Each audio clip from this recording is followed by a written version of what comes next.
Welcome or welcome back, people. So, we got some TikTok story times today, and this is just the first one alone is just throwing me for a loop. It's just like, how do you, like, some people are just ridiculous with the way that they treat their partners. But let's hop into these story times. I'm going to give my opinion right after each video. Here we go. Guys, I've been unintentionally gatekeeping this story, and now it's time. About a month ago, I went on a first date with a man I had met on Hinge. We'd been talking for like almost a month before we went on this first date. On our first date, he told me he had been separated for 2 years and divorced for 2 months, which felt a little quick to me. Yeah. I shared with him that I had been recently love bombed and that I was like really trying to slow things down on the dating front and take things really slow because I learned my lesson. Right after the first date, next day, he immediately asked me on a second date. I'm like, no, don't want to move too quickly. Ask me on a date for the next day. No, don't want to move too quickly. Tuesday comes around. He's like, do you want to go on a date tomorrow? Meaning Wednesday. I was like, look at you planning in advance. Let's do it. I said yes to Wednesday. I had plans that Tuesday night to go over to a friend's house for a going away party. And he texted me and was like, hey, I can't wait until tomorrow to see you. Do you want to just grab quick drinks before your going away party? And I was like, yeah, that'd be great. So we go out to drinks at this awesome spot in DC. And while we're sitting there, we're having normal conversation. And I'm joking about the fact that he is 36 because I always find myself dating people in the age range 34 to 36. It's just like my sweet spot. And he's like, well, actually, I have to tell you something. I'm actually 39. My age is wrong on my Hinge. And I was like, do you think I'm stupid? If you got divorced 2 months ago and that's when you made your Hinge, you were lying. If you made it back when you were 36, you were cheating on your wife. So what? Also, I'm pretty sure your Hinge updates every year, like as you get older. Like, I'm pretty sure it changes by itself. So I was like, what the fuck? That's so weird of you. I literally demanded he show me his physical ID because I thought that was so weird. And I was really creeped out. And honestly, I should have been out then. So I see his ID, he's actually 39, and I say to him, this is so weird of you. There's no good time when you're dating girls on Hinge to tell them that you're not the age you put on your profile. Like, you could tell them in that first message, or you could tell them like when on your wedding day, and no matter what, that's fuck weird of you. Like, that's never gonna be a normal conversation that girls are just okay with. Like, just make it your regular age. Obviously, you're trying to show up on Hinge for like young women who you can whatever. Anyway, so we finish drinks, we kiss, it's a good time. He goes home. I go to my friend's going away party. And I pose a question to the group. I'm like, hey, he lied to me about his age. It feels kind of sus. What does everyone think? My best friend, who was right, is like, get out of that situation. That is freaky, girl. But all my other friends at the party were kind of like, oh, you're just collecting data. Like, that's a first data point. Like, yes, that's concerning, but why don't you collect more data and see how you feel about the guy? Because at the time, I really liked him. We had great chemistry. He was super attractive. Like, we just vibed. But also, like, maybe part of that vibe and part of why that was exciting is because I could sense, like, something was off, or, like, we had that chemistry because, like, there was that excitement and spark. But like a lot of the time, like good healthy relationships start like more of a slow burn, or like with a friendship. Like, I should have known that that spark was indicative of like there's something wrong here. So now it's Wednesday, it's time for our pre-planned date. And the first 2 dates he had come into DC for me. He lives in Maryland. So I said, hey, I'd be happy to come out to Maryland for you. I feel badly that you're always coming to DC. And he was like, well, you don't have a car. And I was like, I have a Metro card. And have you ever heard of that Uber? Or do 36-year-olds not know about Uber? He was like, oh, I have a surprise for you. Be ready at 7. Me, having watched every fucking rom-com, was like, this is so cute and romantic. I'm so excited. Dumb, dumb, dumb. So he comes, he picks me up in his car. I'm like, wow, this is like a real date. He's picking me up, he's driving me to the place, and it's all a surprise. I don't even know where we're going. He takes me to this restaurant in DC called Mercy Me. Food was incredible. And I'm like, thank you so much for dinner. Like, was this a surprise? And he's like, no, I have one more surprise. This man proceeds to say, oh, I have to work in Arlington tomorrow. So I decided to spend the night in DC so I don't have to schlep all the way from Maryland to Arlington for work at 6 a.m. tomorrow morning. Spending the night in DC, got a hotel room. But what he didn't do was ask me to stay over with him. Like, he's that good. Like, he didn't ever explicitly ask that. He made me think it was my decision. So dinner ends, we like go to a bar, we grab a couple of drinks. I'm not even drinking. I'm literally like dead sober, and I made these decisions. But we walk out of the restaurant, he's like, do you want me to drive you home, or do you want to come up to my hotel room? And I was like, I could use a hotel room tour. I go, hotel room tour, one thing leads to another. Take that as you will. Probably wasn't my best call. Anyway, I wake up in the morning at my own house. I'm on a high. I'm like, last night was so amazing. He's texting me. I'm like, we're getting married. But then I'm sitting there and I'm thinking really hard about it. And where he lives in Maryland is like 30 minutes from me. And Arlington is like 20 minutes from me. And I don't understand logically why someone would get a hotel in the city to not have to drive an extra 20 minutes in the morning. Something's not adding up. My spidey senses, something was wrong. My gut, women's intuition, something was off. I start thinking. I offered to come to his. He lives in his own house. I, live in a house with 3 roommates.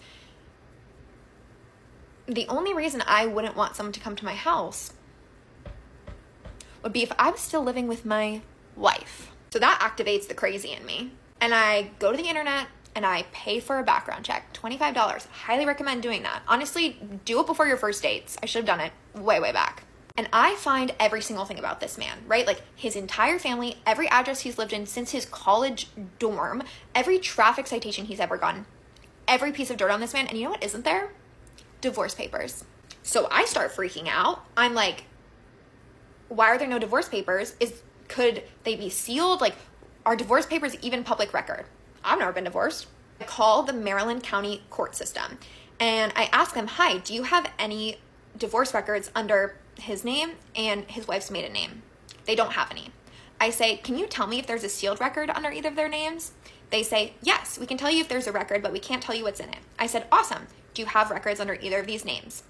No records in the state of Maryland. I contact my family friend who's a lawyer. I say, hey, do you have to get divorced in the state where you're living? And they said, yeah, you have to get divorced in the state where either you or your partner is living. And I had both their names on the lease of their home address from my background check. I knew they both lived in the state of Maryland since 2012. If they had gotten a divorce, it would be in the Maryland court system. So I'm realizing this man is married. So what do? I go on Facebook and I post in the Are We Dating the Same Guy DC Facebook group. I say, hey, this is Danny. And I include a picture of him. I say, he lied about me to his age. Something feels sus. I tell the whole hotel story and ask anyone if they know anything. Within an hour, my post is blown up. Hundreds of women commenting how sus the hotel thing is and that it's happened to them before. He's definitely married and cheating. A couple hours later, a comment comes in. Hi, I'm the wife. Call me. I'm so sorry to do this, but I have to do a part 2. Come to part 2 to find out what the wife says. So I pick up the phone and of course the first thing I say is, I'm so sorry I'm sleeping with your husband. If you're new here, click on my profile, check out part 1. I'm telling the story of how I found out I was dating a married man. So at this point, I've called the wife after she commented on my Facebook post saying, hey, I'm the wife, call me. And she's like, no sweat off my back. I'm like, what? And she proceeds to tell me the craziest story I've ever heard in my entire life. Here's the thing though. This is her story of her experience with that man. And I recognize that's not necessarily my story to tell, so I'm going to be very conscientious of the details I choose to include, and I would ask that you please respect that. She goes on to tell me that he's cheated on her hundreds of times with at least 20 different women. They still live in the same house, which is, my intuition was right, but in separate bedrooms, and they're not together, they're technically separated. I asked why they weren't divorced yet, and she said he doesn't want to get divorced. Guess what? She knew about me. She said he told her that he was going on a date with me, and he even recapped it after. Not only that, but he was literally talking shit about me. He told her I was crazy and I talked too much. Arguably true, but screw you. But she also told me in that week that we had gone on our first 2 dates, he had also slept with 3 other women. For the last 8 years, he's been sleeping with one woman in particular, which is actually what his job in Arlington was. And they first started sleeping together when she was 19 years old, and he would sneak into her parents' house to hook up with her. He's incredibly abusive, controlling, manipulative. In all seriousness, I cannot recommend strongly enough to stay away from this man because he is very convincing, and even I was swindled. And let me tell you, in this moment, I felt so naive. I was really hard on myself. I felt really guilty and really dumb. How could I let myself be in that position? And honestly, really scared. Like, I was in a room with this man in private, and now hearing that he has done all of these things, like, I put myself in a really dangerous situation, and I don't want anyone else to put themselves in a situation like that because in retrospect, that's really, really scary. And I could have gotten really hurt.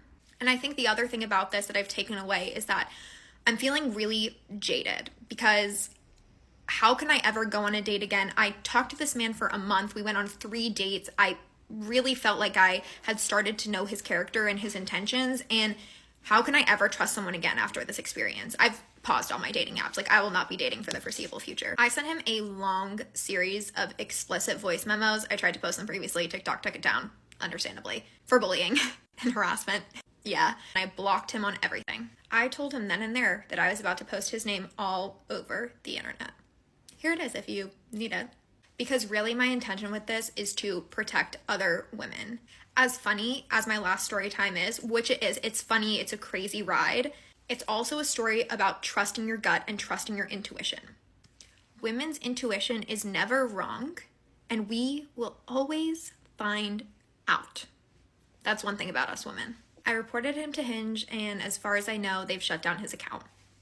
Not to say that he couldn't make other profiles or profiles in other apps. And here's my advice to women. Number one, it's not your fault. You did what you could with the information that you had. Number two, trust your gut. If something feels off, it is. Number three, get out at the first red flag. Do not give anyone the benefit of the doubt ever. Remember, you are smart, you have agency, and you can get out of situations like this. Thank you guys for listening, and stay safe out there. I love the way that she ended this video with the advice pieces because I fully agree with all three of them. You did what you could with the information that you had, so don't beat yourself up too badly for anything that may have happened. Trusting your gut, oh my goodness, please trust your instincts. That little lizard brain is there for a reason. There are things that your subconscious picks up on that your conscious brain may not, and it gives you that icky feeling. And sometimes it's just a feeling, and it's worth at least acknowledging and looking further into. Do not completely ignore your instincts. And thirdly, getting out at the first red flag. There's one main relationship that I was in for quite a while, and I should have seen the giant red flags that were waving directly in front of my face, but I didn't, and this man almost destroyed my entire life. And I'm not gonna lie, if I ever catch him on the street, we beefing, and we beefing hard. No violence, no violence. I'm too pretty for prison. And one other thing that I did want to point out, in the beginning of dating somebody, do not share recent relationship trauma. That may give them the impression that if they know that you've accepted it once, they may expect you to accept it again. Just like she said that she was recently love bombed, but this guy is trying to get her to move fast to go on another date. And she kept telling him, no, I don't want to move too fast. No, I don't want to move too fast. But he's still pushing the issue, and then set the date up for Wednesday. But then, Tuesday, oh, hey, let's go out for drinks. She had already said no to Tuesday, and then he manipulated a way around it to still get her to go out on Tuesday like he wanted. So that's a giant red flag right there. That would have been the point where I would have been like, no, this is weird. And then once he lied about his age, no, I'm out. I'm done. That's it. All right. Next story. Story time on how I got caught up and almost lost my life. Alright, so for the story purposes, I'm going to not be saying real names, but using aliases for these two people involved in the story. My ex, we're going to call him 40 for the story purposes, and the guy that I was with, we're going to call him Zoe. So boom. Me and 40 have been dealing with each other for years. On and off, toxic, everything that you could think of. We done been through everything. I was just at the point where I was just tired. I was just tired of going through the same thing over and over and over again. So I literally told him, I'm done with him. I'm done and I'm good. And I really meant it. I was standing on business. So I went to work one night and Zoe hit me on Instagram. And I know Zoe from many, many years ago. We actually dated before. So we already kind of had a rapport with each other. So one night I'm at work, Zoe hit me on Instagram, like, come to the studio, I'm recording, let's hang out, let's catch up and everything like that. I'm newly single, I'm outside, I don't care. So I pull up to the studio because that's the vibe. Mind you, Zoe has always been a good guy in my book. Like, I can't even tell a story about a time where he literally saved me from getting jumped. So, like, we never, in our relationship, didn't end on a bad note. So, I still, even though it had been years, I still felt like we were good. Like, I felt like I can trust him, which was a mistake.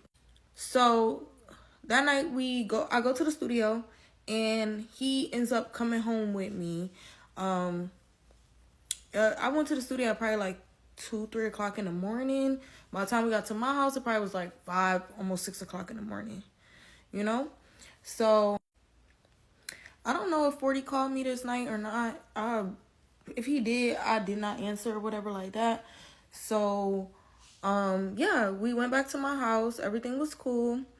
We didn't do anything. Like, we just went to sleep. We talked, went to sleep, and it was just like nothing. Nothing happened. The next day, we wake up and we go to Chipotle to go get some food. So we drive my car to Chipotle. And then, okay, so when I'm coming back from Chipotle, I'm pulling into my neighborhood. And I see, as soon as I pull in my neighborhood, I see 40 car parked by the mailbox. Okay, so where my house was, you had to come in the gate and go and make a right and go down. My house was down there. But when you come in the gate and you go left, like in view of the gate is the mailboxes where you can just pull up, go check your mailbox, get in your car, go to your apartment. So that's how it was. And he was parked right in front of the mailbox. Before I even got my car all the way into the gate, I saw his car and I immediately made a U-turn. It's where shit got crazy. I bust a U-turn to leave back out of the neighborhood before I even entered into the neighborhood. You know how before there's a gate, there's like a way that you can make a U-turn, so just in case you can't get into the gate? Right, so I made that U-turn. And when I made that U-turn, I stepped on the gas. And when I stepped on that gas and I looked in my rearview mirror, 40 is on my ass. I can look back and laugh at this now, but I was literally bricks. Bro, I was so stressed.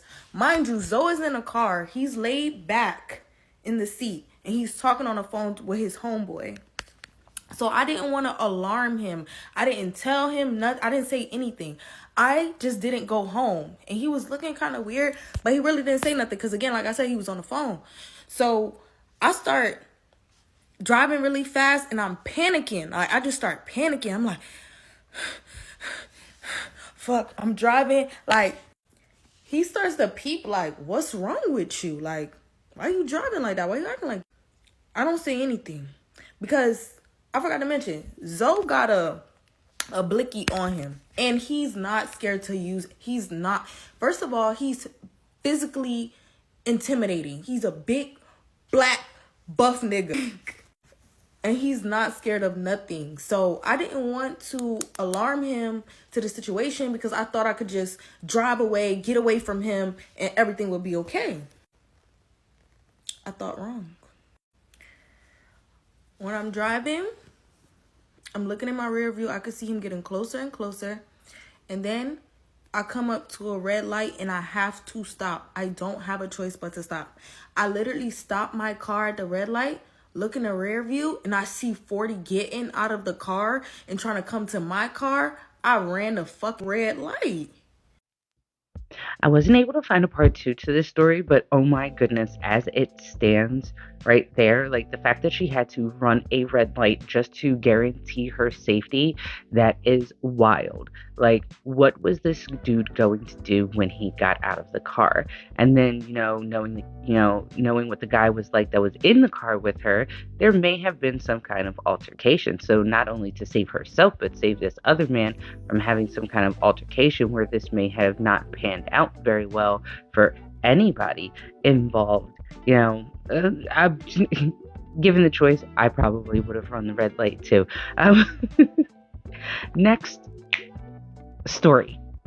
If you think your dating life is bad, let me tell you a story. Okay, let me tell you a story. See that back there? That's a suitcase. On Monday, I drove 3.5 hours to go visit a guy because he's in the Army and he just never could come visit me. Whatever. So I drive out there to go spend time with him and be close that I can see him every day for 5 days. I come over, he makes me dinner the first night, burnt the dinner to a crisp. Nothing against it, most men can't cook. Not surprised. So I was like, you know what? I'm gonna make dinner tomorrow night. So tomorrow, the next day, I just go drive around and I go grocery shopping and I get like $30 worth of groceries to make like a chicken garlic parm dinner. I go back to his place. For 2 hours, I am cooking so that the house smells good when he gets home and that he has something hot and ready to eat when he gets home. So I make this dinner. I prepare it in the oven. He doesn't want to eat when he gets home right away, which, like, whatever. He's like, I'm going to go work out and then I'm going to eat. And I was like, cool. So he goes and works out. He comes out and we eat dinner. Does not say thank you for cooking the food. He does not say thank you for buying the food. And he doesn't even really compliment. He was just like, at the end, it was like, oh, it was good. That was it. And so then I do the dishes and I clean up. He kind of piddles in there a little bit and like dries and puts away the dishes. And I was like, okay, well, maybe he had a long day at work. You know what? I have no idea. He's in the Army. Who knows? Who knows what kind of day he had? So I was like, okay, I'll try again tomorrow. So the next day I go out and I get more groceries. I buy the groceries. I go back and I make dinner. He comes home a little early and he goes straight to his bedroom. Straight to his bedroom. And I'm like, okay. So I wait an hour and a half and I'm like, well, he's still not out here. So I'm going to make dinner and eat because I'm hungry. And it's like 6:30 at the time. And I was like, okay, I'm making dinner. So I make a quesadilla for me.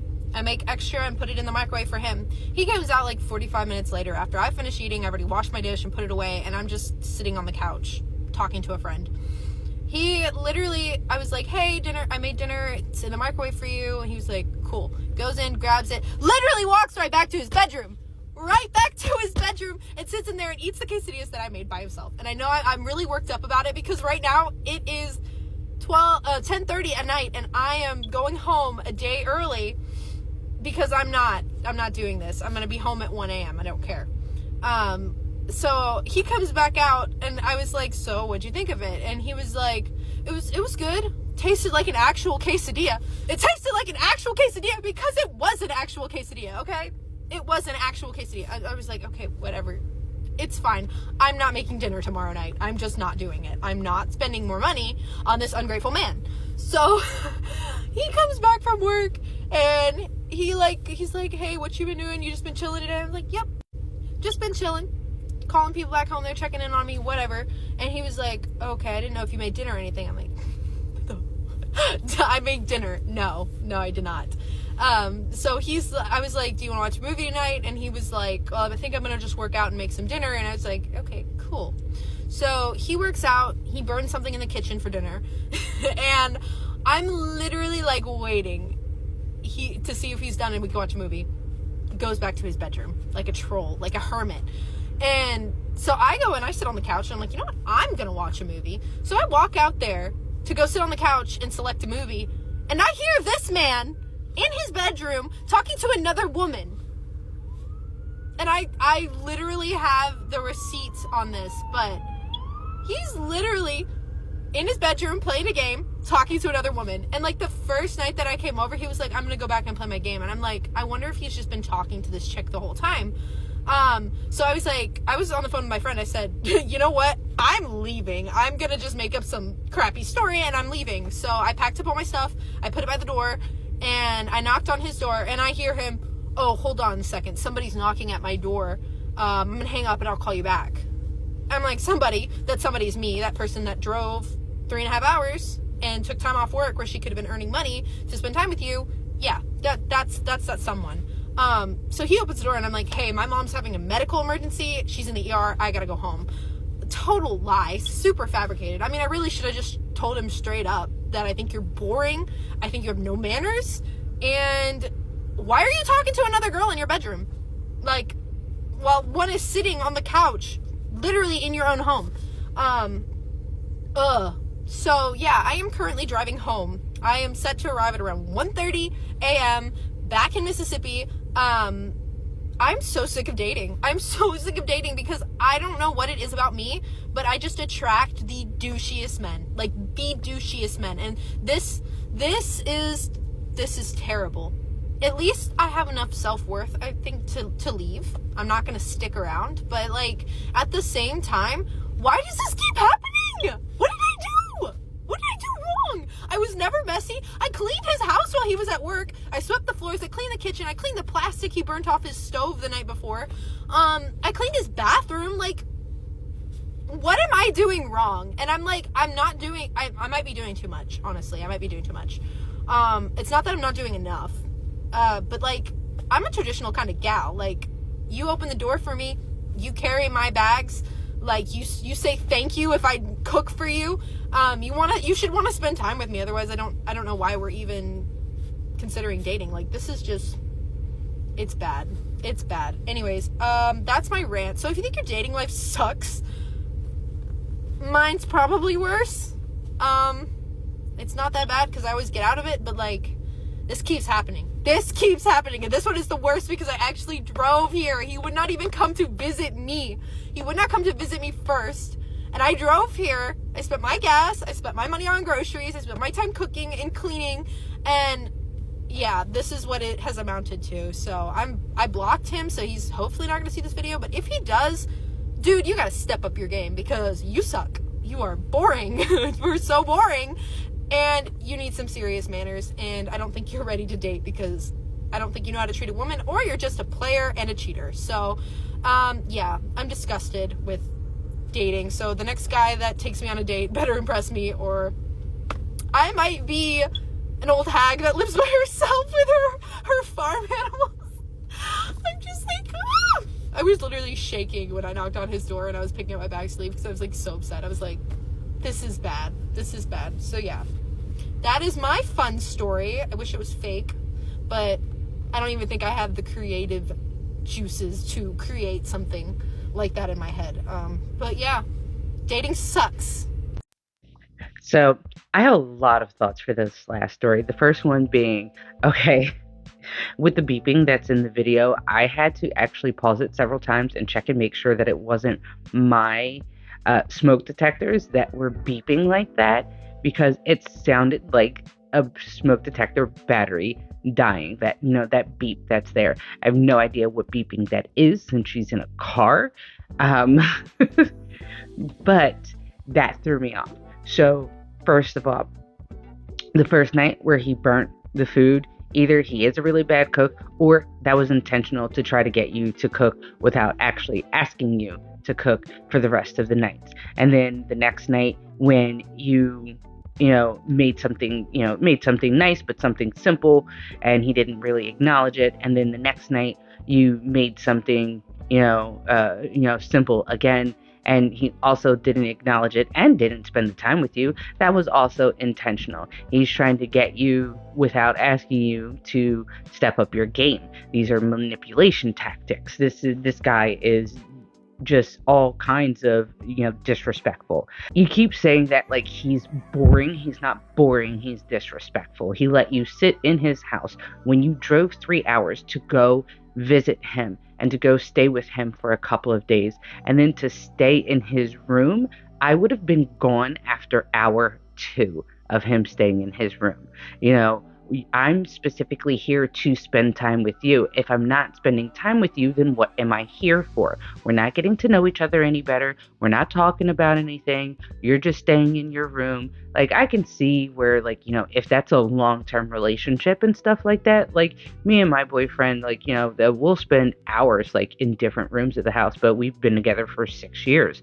You know, we have other personal stuff that we want to do. But when we first started dating, he would drive 45 minutes to come see me at random times of the night, because I would not go on dates until after my older son was asleep at his father's house, so that I could be there for bedtime, and then I would go on a date. And you know what? He made the time for that. He would get off of work, go home, take a quick nap, get ready, and come and meet me at like 10, 11 o'clock at night to go to like some kind of diner or something like that, because that is the availability that I had, and he wanted to spend that time with me.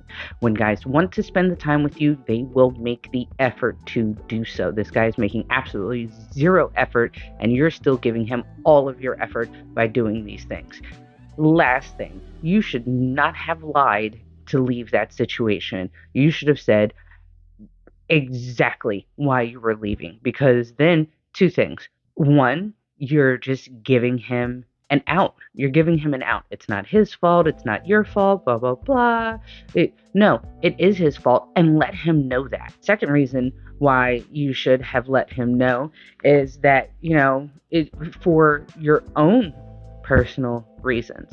We have got to stop lying to guys about why we're doing what we're doing, okay?